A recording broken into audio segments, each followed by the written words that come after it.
Bienvenue au Club Berroya. Aujourd'hui, nous recevons les prospectors et c'est Gamo, son représentant, qui est là. Bonjour Gamo.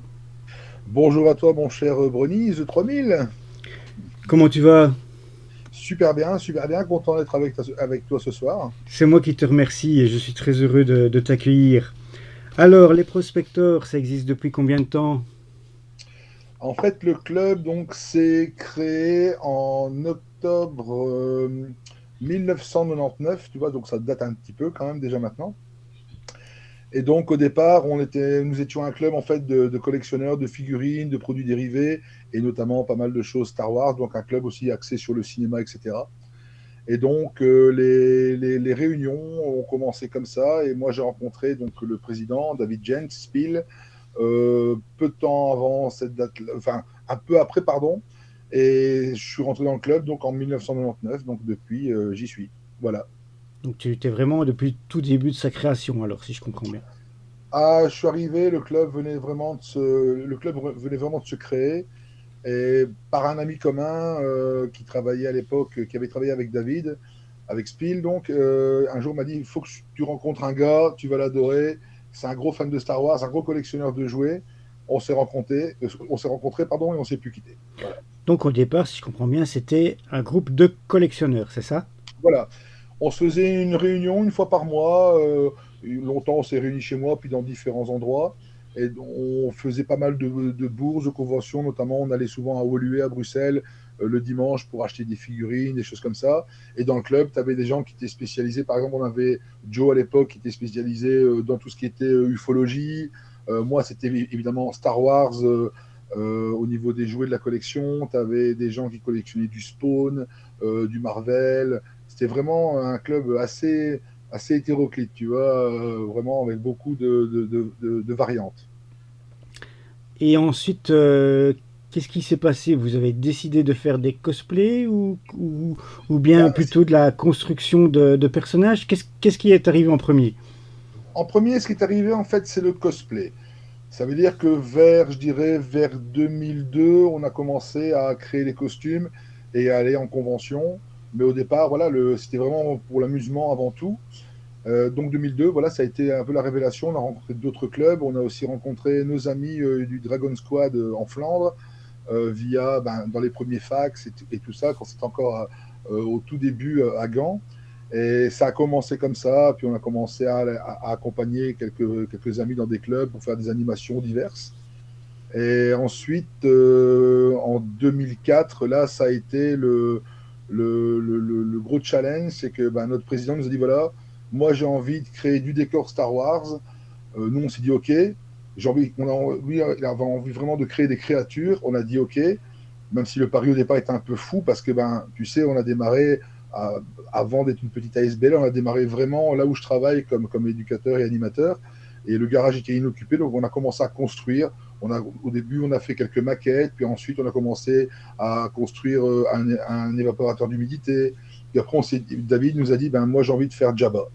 Et on a commencé à construire Jabba, donc vraiment inspiré à la façon Lucas, donc ça veut dire pas beaucoup de sous. Donc on a commencé à récupérer plein de choses et à construire vraiment avec les moyens du bord notre fameux Jabba et ensuite les créatures qui ont suivi, quoi.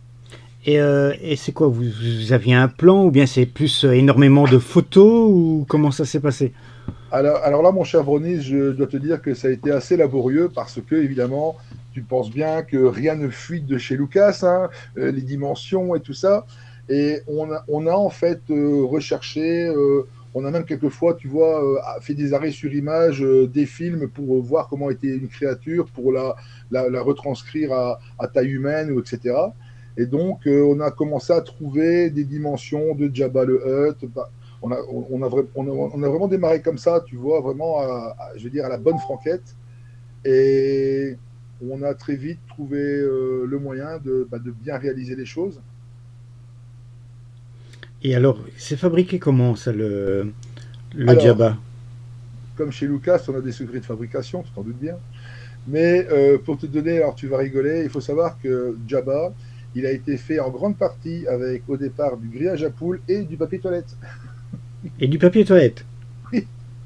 D'accord. Comme, et c'est le même principe pour toutes vos créations, par exemple. Ici, je montre une vidéo, on peut voir la construction de Grumgar, Oui, et donc on voit genre du papier mâché, je ne sais pas comment.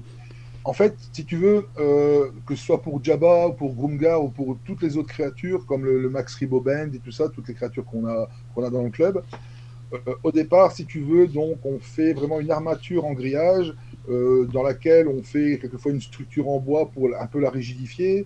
Ensuite, ben, on est assez écolo dans le club, donc on récupère par exemple plein de fragments d'isomo, tu vois, de frigolite. Donc on sculpte comme ça, donc au départ, donc grillage qu'on remplit. Ensuite, là-dedans, on met différents. On en met très peu, mais on met par exemple de la mousse de polyuréthane pour dire de durcir un peu le personnage et pour que les choses à l'intérieur tiennent. Et ensuite, l'extérieur ensuite est recouvert de différentes couches de papier. Et là, après, on a ce qu'on appelle en fait, on a un peu notre petit mélange prospectors et on travaille avec donc du papier toilette, différents mélanges qu'on met humide sur la créature et ensuite on sculpte ça à la main avec des petits outils qu'on a un peu fabriqués et on donne comme ça une structure et on crée jusque l'entièreté de la créature, quoi. Pour Jabba, très vite, Jabba a été, on va dire, rénové plusieurs fois parce que, bon, il ne faut pas oublier que ce sont les matériaux qu'on emploie, c'est une base de papier, etc. Donc, ça, c'est fragile. Et ensuite, avec le temps, on a aussi commencé à utiliser comment ça s'appelle encore ça, de la fibre de verre pour dire de solidifier certains aspects et pour les rendre plus rigides pour les transports, etc., quoi. Et par exemple, concernant Grumgar, on voit sa tête aussi dans les différentes photos. La tête a été faite comment? Ah ben pareil, donc c'est le même principe. Donc on fait une base, on sculpte un visage. Ensuite de ce visage, on vient y mettre des couches de papier, puis après on resculpte, puis après ensuite on met en peinture. Et il faut savoir que dans le club, on est tous, bon, certains, par exemple, comme notre président a fait les beaux-arts, mais on n'est pas sculpteur, on a tous appris sur le tas. Et il faut savoir que dans le club, on a eu la chance d'avoir à différents moments des gens qui sont venus avec un savoir-faire, notamment, je pense à Kit, c'est un des membres du club qui a été très actif à une époque et qui, lui, vraiment nous a fait aussi avancer en termes de sculpture et de réalisme. Un petit exemple, notamment pour un Jabba, il faut savoir que les yeux de Jabba, ben, c'était vraiment un arrêt sur image du Retour du Jedi avec des coques de plastique peintes à l'envers pour vraiment donner l'effet des yeux. Et Grungar, c'est pareil, tu vois, par exemple, que ce soit le Banta ou autre, on travaille vraiment comme ça, quoi.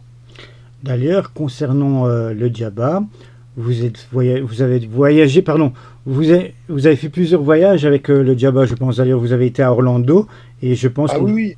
vous avez En fait, il rencontré faut savoir. plusieurs personnalités aussi là-bas. Ah oui, donc il faut savoir qu'on a fait, en fait, le club a fait beaucoup de célébrations.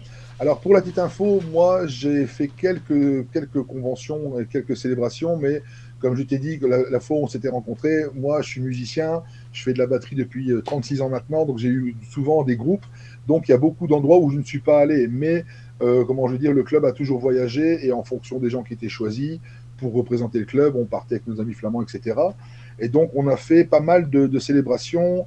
Les deux grosses premières célébrations qu'on a faites, c'était en 2007, il y a eu la célébration à Londres, et aussi la même année, il y a eu le Grand Rex à Paris, où là, on a été engagé pour tout le décor. Donc, tu vois, la salle du Grand Rex à Paris, c'est un truc assez magique. Donc là, on avait notre Jabba avec son décor, avec son trône et tout ça. Parce qu'il faut savoir qu'au départ, on a fait Jabba, puis son trône, puis le décor qui va avec, puis les musiciens, etc. Ensuite, en 2008, il y a eu le Japon, il y a eu la Suède aussi. Il y a eu 5 fois des voyages aux États-Unis, donc souvent à Orlando. Il y a eu l'Allemagne. Et donc en 2010 et 2012, là, ça a été vraiment deux grosses années charnières où là, bon, on a eu, voilà, le club a rencontré le créateur, hein, Monsieur George Lucas. Et avant de revenir à ça, pour la petite histoire, ben, dans des premières sorties de Jabba, donc Jabba était tout nu parce qu'il n'y avait que Jabba, on n'avait pas encore fait son trône, etc. Et c'est là qu'on a rencontré le premier acteur qui vraiment nous a vraiment accompagnés depuis le début. C'est le regretté Jeremy Bulloch, hein, l'acteur qui a incarné le Boba super Fett. Boba Fett, hein, tu vois qui je veux dire. Oui, très bien, Et oui. Et donc à l'époque, bah voilà, Jeremy Bullock en fait a été le premier à signer notre Jabba, parce qu'il faut savoir que tout notre Jabba au niveau de son dos est rempli de signatures d'acteurs, etc. Enfin, c'est vraiment assez dingue. Et Et donc, d'ailleurs, Jabba, j'ai vu, on va voir l'image passer, il a été repris dans le magazine Lucasfilm. tout à fait. Donc à l'époque, il faut savoir que Patrice Giraud, qui était le directeur donc, du Lucasfilm Magazine, c'est lui donc, qui nous avait donc, engagé pour les 30 ans de la célébration Star Wars et les 30 ans au Grand Rex à Paris. Et un jour, il nous a fait l'honneur donc 2 fois de nous faire paraître dans son magazine, tellement ben, il aimait notre travail et puis il connaissait l'histoire du club. Et voilà, nous, on a démarré, voilà, nous, avant tout, on est une bande d'amis et on a vraiment fait ça pour les gens et pour nous s'amuser aussi et pour amener plein de bonheur aux gens. Et Patrice, à l'époque, a été vraiment super de nous accueillir et de faire aussi pas mal, enfin deux superbes articles pour nous quoi, dans son magazine. Voilà. Oui, et point de vue personnalité, on va voir les images. Vous avez rencontré Mark Hamill, Oui, Anthony Daniels, tout à fait, George Lucas, tout à fait. Kathleen Kennedy, j'ai vu aussi. Ah oui, tout à fait aussi. Kathleen Kennedy à l'époque qui a rencontré le club et il faut savoir on avait vraiment un lien particulier avec elle parce qu'elle nous a toujours à l'époque où tonton Georges tenait les rênes de Lucasfilm, elle a toujours été vraiment incroyablement bienveillante et gentille avec le club. Et il faut savoir que quand le club était invité notamment aux célébrations aux États-Unis, franchement, le retour de George Lucas et de Lucasfilm, c'était d'inviter le club, donc les voyages en avion, l'hôtel, écoute, franchement, c'est magique. Et de sa bouche, c'était, comme souvent, ben, lui, c'était rendre aussi, comment dirais-je, faire plaisir aux fans et vraiment, il a accueilli le club vraiment toujours avec bienveillance et avec générosité. Enfin, c'était vraiment, c'est le rêve, quoi. On pensait, tu sais, on pensait jamais un jour en arriver là et on a toujours été accueillis, mais vraiment d'une façon incroyable, quoi. Incroyable. Non, nickel. Et alors, j'ai vu aussi, il y avait les frères Bogdanov. Ah oui, alors les frangins Bogdanov, les frères Bogdanov, mais petite chose avant de venir au Bogdanov, si tu veux bien, mon cher Bronies, il faut savoir que au niveau des acteurs, moi, à titre personnel, j'ai quasiment rencontré tous les acteurs de Star Wars, sauf Mark Hamill et sauf Harrison Ford. Par contre, il y a des gens dans le club, notamment notre président, qui eux ont eu la chance de les rencontrer notamment à la dernière célébration à Orlando qui était en 2017. Il faut savoir que là, ben, donc imagine, tu as Harrison Ford qui passe, le club est là en train voilà, de faire ce qu'il a à faire. Et à un moment, ben, il faut savoir que souvent, c'est l'entourage des artistes qui, quelquefois, pose un peu problème. Et tu as Harrison Ford qui a dit bah, écoutez, laissez-moi un peu voyager, je vais aller saluer tout le monde. Et il est venu saluer le club, notamment. Quoi. C'est extra ça. Ben oui. Et vraiment, je te dis, on a rencontré, ben moi j'ai rencontré ben, notamment Kenny Baker ainsi que sa compagne. Alors pour la petite anecdote, à un moment, on était à fac et j'ai failli marcher sur la femme de Kenny Baker. Je ne l'avais pas vu, j'étais en costume, je ne voyais rien. Et Kenny Baker était vraiment un homme adorable. Alors j'ai un souvenir de lui avec mon fils quand il était petit, une gentillesse vraiment. Peter Mahou, que tout le monde disait quelquefois un peu, tu sais, un peu teigneux. Moi, je l'ai rencontré vraiment côté naturel avec lui, il était vraiment super gentil. David Prose, qui a incarné Vador, cet homme était vraiment incroyablement gentil. Quoi. J'ai eu la chance de rencontrer aussi Carrie Fisher, qui était vraiment adorable. Voilà, quoi, tu sais, le rêve, quoi. Tu sais, le rêve. D'ailleurs, Alors, concernant la face, comme tu dis, à Gand, il y a le fameux Banta qui est venu là-bas. Et donc, raconte-nous un petit peu comment ça s'est passé. ah ben, je vais y venir tout de suite. Et alors, juste avant, tu m'avais parlé des Bogdanov, pardon, j'ai fait une petite digression. Voilà, donc les frères Bogdanov, qui avaient eu vent de notre travail, ben, nous ont invités pour une série d'émissions qu'on a tourné avec eux en costume, qui s'appelait Science X. Et il faut savoir que c'était vraiment paix à leurs âmes, c'était vraiment les tontons de l'espace. Parce que voilà, en tant que vulgarisateur spatial, moi quand j'étais gamin, ben, j'ai découvert Temps X avec les frères Bogdanov. Et à chaque fois, ils nous ont reçus, ils étaient vraiment mais d'une gentillesse incroyable. Malheureusement, ils nous ont quittés. Et au final, pour la petite la pensée pour eux, ben, c'est bien qu'ils soient partis en même temps parce qu'ils étaient tellement fusionnels que l'un n'aurait pas survécu à l'autre. C'était vraiment des gens, mais délicieux, quoi. Vraiment des gens incroyables. Et donc, oui, donc le Banta, ben, pareil, hein, si tu veux, ben, moi j'ai beaucoup travaillé notamment sur la structure du Banta. Et en fait, dans le club, on a tous un peu des spécialités. Avec le temps, on arrive à avoir des petites spécialités. Moi, je travaille énormément sur la structure roulante du Banta. C'est une structure qui est faite en bois, il faut savoir, avec des roulettes au niveau des papates pour pouvoir le rendre mobile. Et donc, oui, donc on l'a sorti beaucoup de fois, notamment en Pologne, etc. Et à Fax, là, on a créé avec les amis des différents clubs une petite procession qu'on mettait en route. Alors les gens s'engouffraient avec ça et on baladait avec le Banta. Enfin, c'était un moment assez magique. On l'a encore fait récemment ici à la dernière fois qu'on est allé à la Comic Con de Bruxelles en février. Et à chaque fois, bah, les gens, les gamins, enfin, tu sais, je vais te dire un truc. Moi, j'ai un masque, on ne voit pas mes yeux parce qu'en dessous, j'ai un cache spécial. Il y a souvent beaucoup d'émotions. Tu sais, il se passe des choses comme ça. Puis, Il y a des gens. ça doit être impressionnant quand tu vois la bête, le Banta, c'est un mammouth, quoi.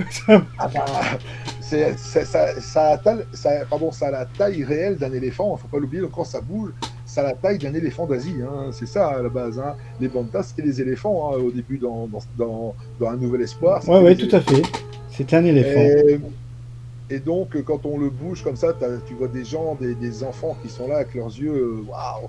Et c'est vrai que le Banta, en plus, maintenant, avec les nouvelles séries comme Le Mandalorian et tout, a toujours un succès grandissant aussi. Donc, c'est un bonheur de le prendre avec nous et de le faire voyager comme ça. Enfin, ça donne vraiment une interaction avec les gens qui est Bon, vraiment chouette. c'est un animal sympathique hein, quand tu regardes le Banta. Ah bah oui, il est adorable, hein. Dans le Mandalorian, on le voit bien, hein. C'est un bon petit pépère, hein. Mais il vaut mieux, hein. T'as vu la taille du bestiau? C'est sûr, exactement, oui. Ah oui, oui, oui, oui. Et alors, les futurs projets des prospectors? Alors, les futurs projets, bah, écoute, écoute, malheureusement, il y a eu la période Covid qui nous a bien tous, malheureusement, mis à l'arrêt. Alors, il faut savoir aussi que, j'en profite pour le dire, depuis que le club existe et quand nous sommes devenus une ASBL, on a été en rapport avec Lucasfilm et les avocats parce qu'on a dû leur expliquer ce que c'était une ASBL en Belgique. Parce qu'il faut savoir que nous, le club, nous ne gagnons pas d'argent avec ça. On gagne 0 euros pour nous. Par contre, quand il s'agit du déplacement et de faire des prestations, on loue nos créatures et on demande évidemment que l'organisateur envoie des camions pour pouvoir les véhiculer. Et l'argent qu'on gagne en louant nos créatures est intégralement réinvesti dans la SBL pour racheter du matériel, des outils. Donc voilà, l'argent qu'on gagne, et ça, à l'époque, Lucasfilm a compris le principe d'une ASBL, et c'est pour ça qu'on avait eu l'accord exclusif de pouvoir travailler l'image de Star Wars, parce que nous n'avons jamais pris un seul centime sur l'image de Star Wars, c'est important. Oui, oui, oui, le principe de l'ASBL, c'est ça. C'est pas pour faire des bénéfices, c'est justement pour Voilà. réinvestir et pour progresser et pour faire toujours quelque chose de mieux. Bah oui, et tu sais, mon cher Bronis, que voilà, une SBL, ça a des frais. Il faut savoir que l'argent que l'on gagne en convention nous sert à payer notre atelier, nos charges, notre électricité, etc., etc., etc. Ouais, je sais, je sais. Je sais. Je sais que. Voilà. Mais là, de toute façon, toutes les passions coûtent cher, comme on dit. Ben voilà, et on s'autofinance via ce principe-là, et Voilà, tout à fait. uniquement pour tout ce qui est location, loyer, achat de matériel. Et donc, dans les prochains projets, ici, on a deux choses qui arrivent pour la fin de l'année, en octobre et en novembre, notamment à la Côte d'Opale, il y a Star Wars, là, une convention qui naît, et une autre convention dont malheureusement j'ai oublié le nom. Excuse-moi, mais voilà, les choses reviennent comme ici ben, la Comic Con qu'on a fait récemment. Voilà, ça nous permet aussi, et il faut savoir que dans le club, chaque membre aussi paye tous les mois une cotisation, et ça nous permet aussi notamment ben, déjà d'avoir un petit roulement d'argent pour au moins, pendant les périodes comme le Covid, pouvoir payer des charges, du loyer, enfin des choses comme ça, quoi. Tout à fait, je comprends. Et, euh, et donc, qu'est-ce que vous allez construire les prochains? Alors ici, pour l'instant, on est sur pas mal de nouvelles créatures. On a toujours un projet secret et ça, je peux pas le dire. Ah non, s'il est secret, forcément. Même pas Non, un mais indice. Là, ici, on est en train de travailler sur beaucoup de droïdes parce qu'on s'est mis beaucoup à la création de droïdes pour justement amener encore plus de dimensions au niveau créature et tout ça. Donc, dans le club, il y a des gens qui ont investi de leur propre argent dans des imprimantes 3D. Et donc, on fait des droïdes. Là, on a racheté le droïde qu'on voit dans Solo à quelqu'un qui l'avait fait, mais il n'avait pas fini. Oui, le Donc là, il faut... L337, j'ai vu. Voilà. Et là, on est vraiment en train de terminer le ponçage, la peinture. Il faut savoir que ça prend un temps. Déjà, tu as l'impression, je veux dire, quand tu fais un droïde, ça prend un temps de fou. On a fait 8D8, qu'on voit notamment dans le livre de Boba Fett, 8D8, qui est un ancien de chez Jabba. Qui est dans le Voilà, bar. tout à fait. Et au niveau créature, là, on travaille sur de nouvelles créatures, vraiment. Retour du Jedi dans le palais de Jabba. On est en train, là, mon fils est en train de travailler sur un petit personnage qui fait presque ses petits 3 mètres de haut. Voilà. Un petit personnage de 3 mètres de haut, c'est ça que t'as dit? Ah ouais, il faut chercher, vous regardez le Retour du Jedi, les enfants, et vous cherchez. C'est pas, c'est pas si petit que ça, 3 mètres de haut. Hein. Celui qui fait presque 3 mètres de haut. Ben voilà. Mais c'est vrai que voilà, nous, on travaille. Alors, il faut savoir aussi que il y a toutes les nouvelles choses qui ont été faites dans Star Wars avec depuis que Disney a repris les rênes. Et voilà, au niveau, même si moi, à titre personnel, ce n'est que moi, je n'aime pas la dernière trilogie. Il faut savoir, on en a parlé, moi j'aime beaucoup Rogue One, qui est vraiment pour moi une réussite pour un spin-off. Et évidemment, Le Mandalorian, qui au final a été, je trouve, une bonne série, contrairement au livre de Boba Fett. Mais ça, c'est mon avis personnel. Donc c'est vrai qu'on travaille aussi autour de ça, donc le Mandalorian, et aussi sur Rogue One. D'ailleurs, ici, on a créé un squad de troopers rebelles. Justement, on va créer un camp rebelle où on pourra aller en convention. Donc vraiment, les rebelles, tu vois, de Rogue One, ça, c'est en train de se terminer, ça aussi, tu vois. Ah, ça peut être bien aussi, ça, je pense. Bah, c'est chouette parce qu'au fait, tu vois, dans les animations, ça fait vraiment cette notion de camp.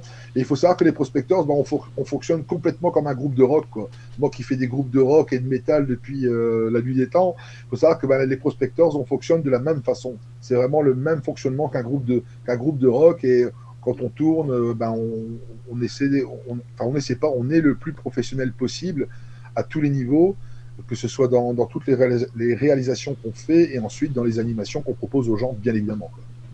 Tu as vu la bande-annonce d'Obi-Wan? Ben écoute, pour l'instant, je t'avoue que je suis agréablement surpris. Alors, il faut savoir qu'en tant que fan de Star Wars, moi, mon fils, qui va avoir 17 ans, est né, comme par hasard, le 25 mai, hein, jour officiel de la sortie de Star Wars. Et je sais qu'Obi-Wan sort le 25 mai. Écoute, j'en attends vraiment, j'en espère du bien, parce que pour en parler très vite, ben, tu sais, voilà, vraiment sans être, je dirais, négatif à la base, mais au niveau série pour l'instant, en animé, j'aime beaucoup évidemment Clone Wars. J'ai bien aimé Star Wars Rebels, qui était vraiment pas mal, je trouve. Mandalorian, au début, j'y suis allé à tâtons et au final, j'ai vraiment, dans l'ensemble, je trouve que c'est vraiment, vraiment bien. Euh, Rogue One, comme je t'ai dit, vraiment, ça, j'ai retrouvé la sensation d'avoir les poils qui se dressent comme un bon Star Wars. Les 7, 8, 9, bah, on a quand même fait des créatures. Tu parlais tout à l'heure de Groomgar, bah, voilà, on respecte aussi les fans qui aiment aussi cette trilogie. On a fait aussi un Falcon, là, tu vois, l'espèce de grand lévrier qu'on voit dans l'épisode 8. On a fait aussi de Solo, on a fait les chiens qui courent, là, tu vois, dans Solo, on les a fait aussi. Euh, on essaie de trouver, par contre, pour l'instant, dans l'épisode 9, on n'a vraiment pas trouvé quelque chose qui nous donne envie de le faire, parce que, sans être médisant, l'épisode 9, au niveau créature, est vachement pauvre, quoi. Oui, c'est vrai. Effectivement. Ils ont fait une espèce d'escargot, là, au début, qu'on voit dans le faucon. Je me dis, moi, je pensais que c'était une blague ou un Pokémon. Non, non, non, en fait, c'est une vraie créature. C'est ça. Je n'ai rien contre les Pokémon, hein. Non, non, non, je me doute bien, ok. Pas de souci. Eh bien, ça va. Ben, merci pour cette interview. Ici, nous allons donc passer une petite page de publicité et tout de suite après, on passe un épisode que les prospecteurs ont réalisé lors de la pandémie. Ils ont sorti 3 épisodes et alors voici la diffusion de 1. À tout à l'heure.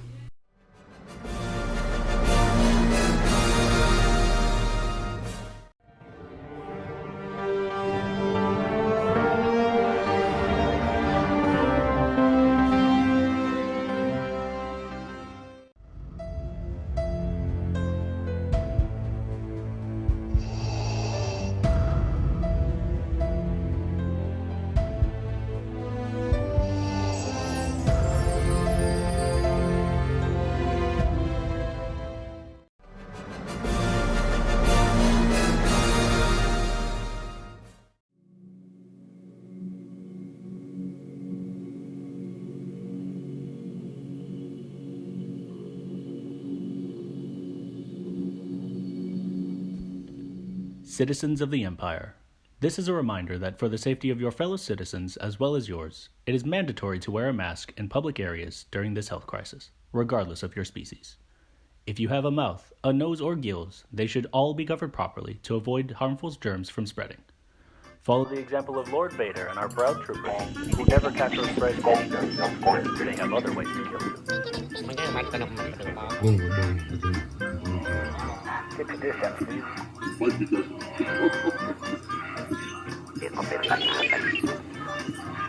Hey, you.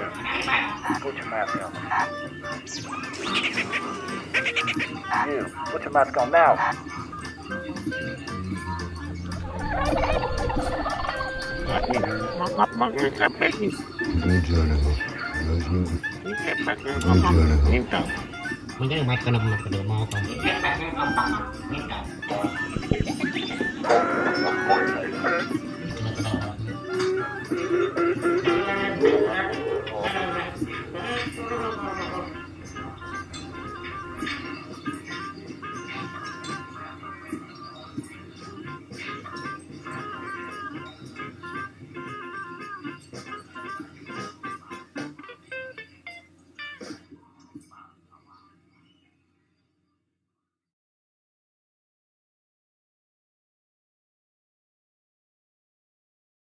Voilà, on est de retour avec Gamo. Alors Gamo, tu viens de voir l'épisode que vous avez diffusé lors de la pandémie.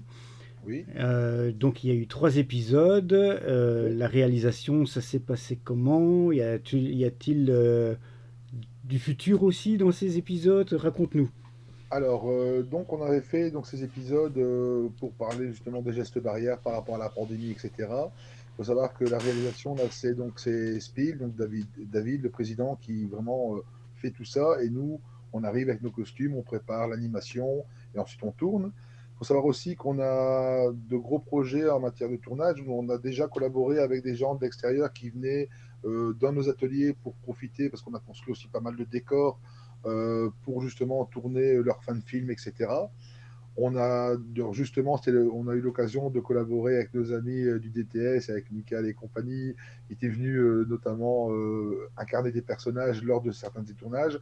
En parlant des DTS, il faut savoir que bah là, c'est un club avec qui on collabore de plus en plus. Ils sont vraiment super chouettes. À la dernière Comic-Con, voilà, ils ont vraiment pris en main le transport et tout. Ils ont vraiment été vraiment hyper pro. Et c'est une chouette collaboration qu'on a avec eux. Et ici, bientôt, on a un gros tournage le 23 avril sur un fan film qui va vraiment être vraiment bien. J'en dis pas plus, tu verras bien quand ce sera fait. Ça va être très sympa. Et alors aussi, il faut savoir on est dans l'écriture d'une série sur Star Wars, vraiment une série vraiment qui se passera dans l'univers Star Wars à une époque bien précise. Et nous avons donc construit donc ces décors. Il y a aussi une espèce de cantina, de bar qu'on a construit pour l'événement. Et là, beaucoup d'épisodes sont déjà écrits et on va commencer bientôt les tournages de cette série qu'on passera. Voilà. C'est une série qui est tournée en Belgique? C'est tourné dans nos ateliers. C'est un village qui s'appelle Maubré qui se trouve, moi j'habite Tournai, qui se trouve à environ une quinzaine de kilomètres de Tournai. C'est là où tous les samedis et en semaine, en général 3 par semaine, on va pour travailler sur nos décors et nos créatures. Ok. Eh ben, c'est de très beaux projets, ça. Voilà. Et comme je te l'ai dit, hein, je t'invite quand tu veux pour venir nous dire bonjour. Et si un jour tu veux venir voir comment ça se passe, avec grand plaisir, hein, tu seras bien reçu. Voilà. Ah ben, c'est gentil, je note l'invitation. Avec plaisir. Voilà. Et ben maintenant, nous allons passer au petit jeu.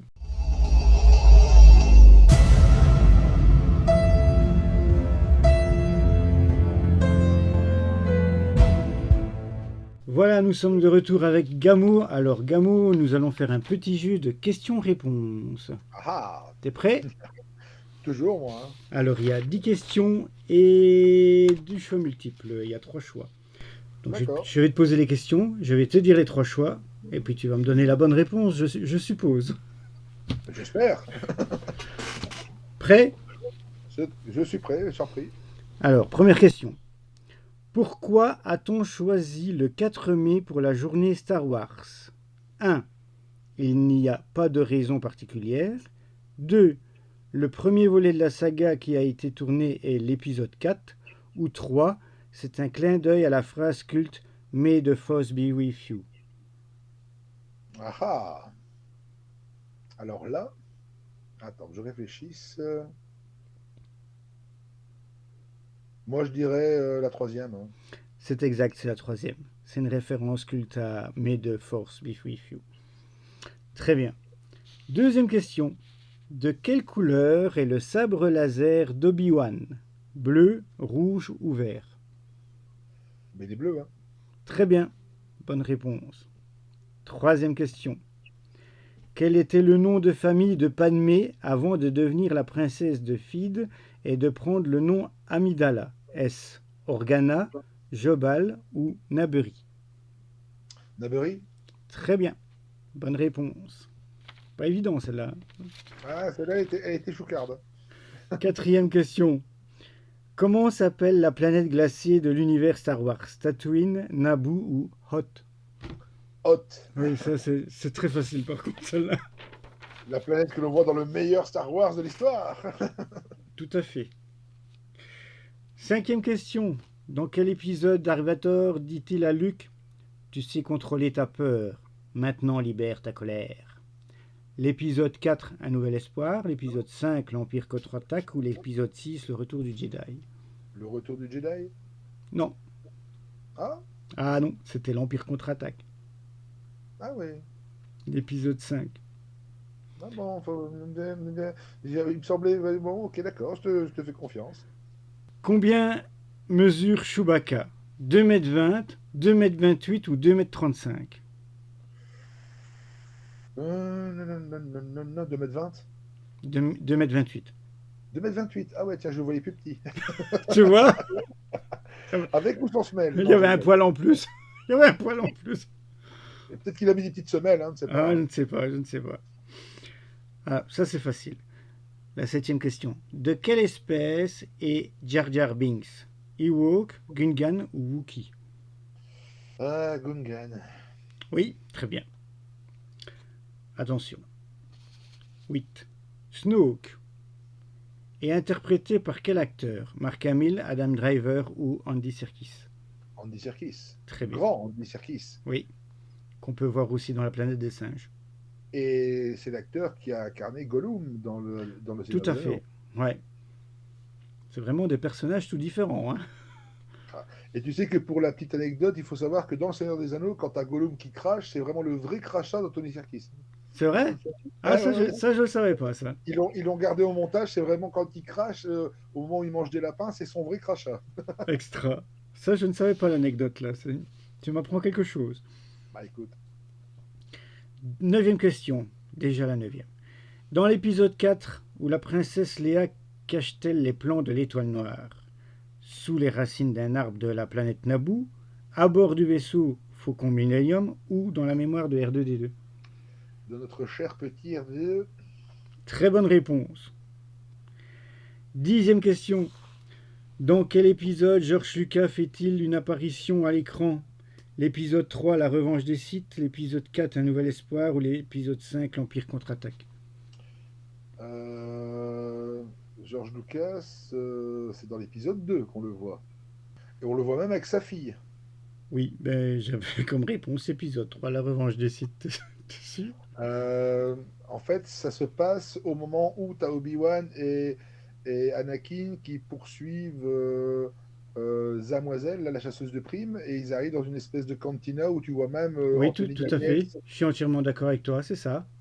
et tu vois même Anthony Daniels qui fume un narguilé comme ça, qui regarde sur le côté, je crois. Ouais, c'est ça, mais je vois très bien la scène. Ouais. Et c'est dans l'épisode 2, ça?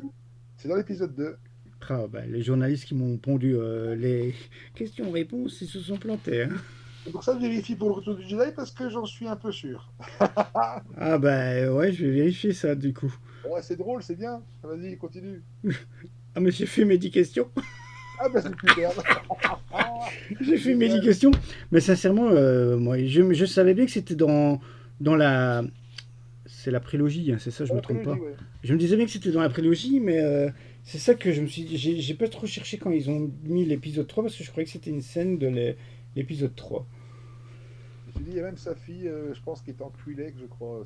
Moi, je vois bien la scène que tu me parles avec George Lucas, je la vois très bien, mais je croyais que c'était dans l'épisode 3, tu vois. Donc, ok. Bon, ça t'a plu? Super, vraiment bien. Ok. Et donc, tant qu'on y est, les prospecteurs, on les retrouve sur Facebook? On les retrouve ailleurs aussi? Absolument. Donc, nous avons une page sur Facebook hein, où il y a, en fait, on a deux pages. On a une page qui s'appelle Prospecteur Fanbase, où là, voilà, c'est assez libre. Et on a une page, pardon, vraiment plus professionnelle sur Facebook. Donc, Prospecteurs Club, pas de problème, ça se trouve. Il y a même les liens quand les gens veulent nous rencontrer ou quand ils veulent avoir à faire à nos services de contact. Que voilà, n'hésitez pas à aller voir la page. En plus, il y a plein de photos. Il y a même des photos avec tonton Georges et tout. Enfin, c'est le bonheur, quoi. Parce Et qu'il faut savoir, oui. vous accueillez encore des gens chez vous? Ah, mais de toute façon, voilà, ici pour l'instant, dans le club, nous sommes 23 actifs. Il faut savoir que depuis le début du club, des dizaines de personnes sont passées dans le club. Comment je veux dire bah, moi, je fais partie des plus anciens, bien sûr. Aussi, voilà, récemment à la Comic Con, j'ai rencontré un gars, pardon, un pote, je dis un pote, on est devenu pote. On était dans la file d'attente pour aller, la file d'attente, pardon, pour aller faire la signature avec John Rhys-Davies qui joue Gimli dans des Anneaux notamment. Et on s'est rencontrés là. Et puis il est venu voir les gens du club. Et il m'a dit ouais, ça m'intéresse et tout. Ben voilà, lui il habite à Dundermont, tu vois, donc ça c'est loin. Et il a eu envie de rejoindre le club. Donc à ce moment-là, on accueille. Quand quelqu'un a envie de rejoindre le club, on l'accueille. On lui présente le club, on lui présente les conditions du club. Et si la personne a envie de s'investir, c'est ouvert à tout le monde. Et dès que la personne fait sa petite cotisation, la cotisation de base c'est 15 euros par mois. Donc tu vois, c'est pas exorbitant non plus. Donc voilà, et oui, si demain quelqu'un a envie de rejoindre le club, il nous contacte, s'il est motivé à travailler avec nous, à faire ce qu'on fait et nous accompagner, c'est tout à fait envisageable, tout à fait, le club est très ouvert là-dessus, il n'y a pas de souci, quoi. Ok. Ben, merci pour toutes ces informations. Donc voilà, ben, l'interview est terminée. J'espère que ça t'a plu. Ça m'a vraiment beaucoup plu, vraiment. Et je terminerai en disant que bah, voilà, le monde de Star Wars est un monde assez merveilleux, même si les choses ont évolué et changé depuis quelques années. Mais il faut savoir que voilà, les acteurs, les gens qui ont fait Star Wars, notamment je pense à Rick McCallum, qui était le producteur de la prélogie qu'on a rencontré. Quand tu as un mec comme ça qui te prend dans les bras et qui te dit merci d'exister parce que sans vous on ne serait pas là, il parle des fans. Il y a un grand respect pour les fans dans ce monde-là aussi. Et une petite anecdote très vite, moi je me souviens d'Anthony Daniels, ben, quand le club était parti à Londres, moi je n'y étais pas parce que je travaillais sur mon costume notamment, et ben, il a appelé un gars du club parce qu'on s'était rencontrés à Fax auparavant, et il a dit voilà, il fait c'est pour Olivier, donc il m'a fait une dédicace, j'étais même pas là, pour Olivier avec une photo de Gamoréen parce que c'était mon costume de l'époque, pour que je l'ai, quoi. Donc tu vois, donc il y a vraiment cette énergie, cette bienveillance, cette amitié entre ces gens et les fans. Et ça, c'est vraiment quelque chose qui doit absolument vivre longtemps encore, quoi. Eh bien, c'est super. C'est extra, mais je suis entièrement d'accord avec toi. Et bon, ben, on va en rester là. Je te souhaite une bonne soirée et encore merci d'avoir accepté mon invitation. Merci à toi, parce que c'est toujours un plaisir de parler des choses qu'on aime avec des gens qui aiment les mêmes choses que nous et de partager ça. En tout cas, ben voilà, ça m'a fait plaisir de te rencontrer aussi. On s'est rencontrés aussi grâce à ça, mon cher Brony. Et donc, on se reverra, à mon avis, bientôt. Super. Alors, une dernière question. La prochaine sortie des prospecteurs, si on veut vous voir, c'est quand? Alors pour l'instant, comme je te l'ai dit, c'est vraiment octobre et novembre. Là, on sera plutôt du côté de la France. Maintenant, il y a toujours la Comic Con où on va. Bon, Fax, on n'y va plus. On en a fait, franchement, Fax, on en a fait, mais vraiment plein, plein, plein, plein, plein. Maintenant, c'est vrai que au niveau de la Comic Con, j'aime bien cette convention personnellement parce elle est un peu plus à dimension familiale, même si ça grossit. Et avec le club, on aime bien de nouveau retrouver cet esprit-là et on est toujours très bien accueilli par les organisateurs. Maintenant, entre deux, on fera encore, oui, n'oublions pas qu'on fera encore aussi pas mal de choses au niveau caritatif. On a des membres du club qui sont actifs dans le squad tournésien, le Prospector Squad.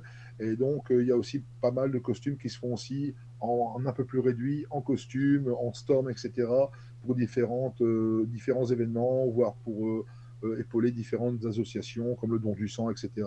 Donc ça en fait partie. Et justement, j'ai un petit mot par rapport à ça pour toi. J'ai vu il n'y a pas longtemps donc, le président du squad et je vais pouvoir te donner son messenger. Donc si tu veux le contacter pour une interview, il sera ravi. Voilà, Ok, super, c'est gentil, impeccable. avec Et, plaisir. et donc, la France, tu nous as parlé, je crois que c'est à Boulogne-sur-Mer, à la Star Wars. C'est ça, c'est ça. Eh ben, écoute, ça a l'air vraiment, voilà, ça nous hype beaucoup parce que, ben voilà, notre plaisir, c'est vraiment, on n'a pas cet esprit, tu sais, de faire que des grandes choses. On a fait des grandes choses, bien sûr, et on en fera encore, mais on est toujours les premiers à aller épauler les conventions naissantes, même quelquefois, tu as des gens qui ont vraiment, quelquefois, pas beaucoup de moyens, mais on arrive toujours à leur faire plaisir aussi parce qu'on n'oublie pas, on est né en convention de façon très modeste et les gens qui démarrent et qui ont envie de nous avoir, ben, on leur fait toujours extrêmement plaisir et ça nous fait plaisir de les épauler, d'être avec eux, quoi. Eh bien, super.